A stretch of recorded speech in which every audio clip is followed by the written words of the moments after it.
रहा है ये तो बताओ Sheela ben. I really, and very well, and everybody here knows that in Modi's rule, very few people are able to know who will get what. But I tell you, Rahul, even these questions are not very relevant because already we know that those who are sworn in as a cabinet minister will get all this. So we know that pool of talent.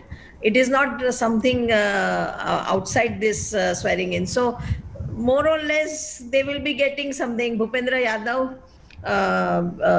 Ashwini, then Jyotirmay Scindia, all these people, they will get the big portfolios and rest of them. But I think, I tell you 2-3 things I wanted to add, Rahul, today. One is that this government and whatever has happened today is a kind of a Kamraj plan of governance. So this is a very cabinet committee on security members, except that, below that, lot of things have changed. And I think in Indian political history in center, I don't recollect any where total all education home, all ministers have gone home. In a way, this 2 ministries has been vacated is quite shocking in that sense. So first of all, this defeat in West Bengal and whatever happened in India and Indian image on a global stage during second surge has led to this kind of a reshuffle. These 2 events has definitely impacted Prime Minister Modi. Second thing, this is a kind of a plan which is actually, people in Delhi don't like this word, but it is kind of a Gujarat model of governance or a cabinet making. Modi has this very fine tuning with the governance, caste leaders, and connecting it with the ground realities and ground situation, in the sense that those who have come as MOS, I think entire range of MOS today, they all have a backing back home of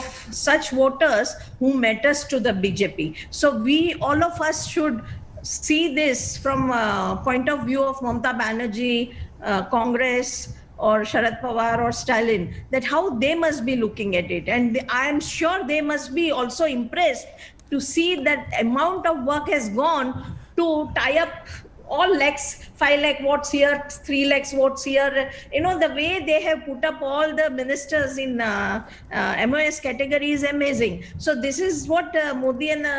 Shankar Iyer, how does this compare with the 3 previous Modi cabinet reshuffles, and also with, say, what Atal Bihari Vajpayee did in his term and Manmohan Singh did during his 2 terms? How is this in form, in substance, different from what we've seen previously? It's a very clear signal of succession to me. It's a very clear signal of bringing in younger people. It's a very clear signal of bringing in the excluded into the fold. It's a very clear signal of a very combative government that is being put together. Most of the faces, from previous interactions, that they are hard supporters of the party. There's no soft faces. There is an element of, we've been, the party has been tarred in the past few weeks. The party has taken a hit. And so I think Prime Minister Modi has addressed some of the political shades and colors that needed in that rainbow, as you called it. He has also brought in younger people, so probably that could energize the government. What remains to be seen is how does he match the political coloring with the administrative requirement for change. And the exit of those ministers from those big tech portfolios, they are big shoes to fill. So we'll have to see how he fits that. And again, who comes in and fills the shoe of the health minister, who comes in as the education minister, who handles commerce, what kind of responsibility is given, and who handles heavy industries, the mess that public sector is in. Those are the issues that will be interesting. We keep saying that 43 new ministers and portfolio allocation.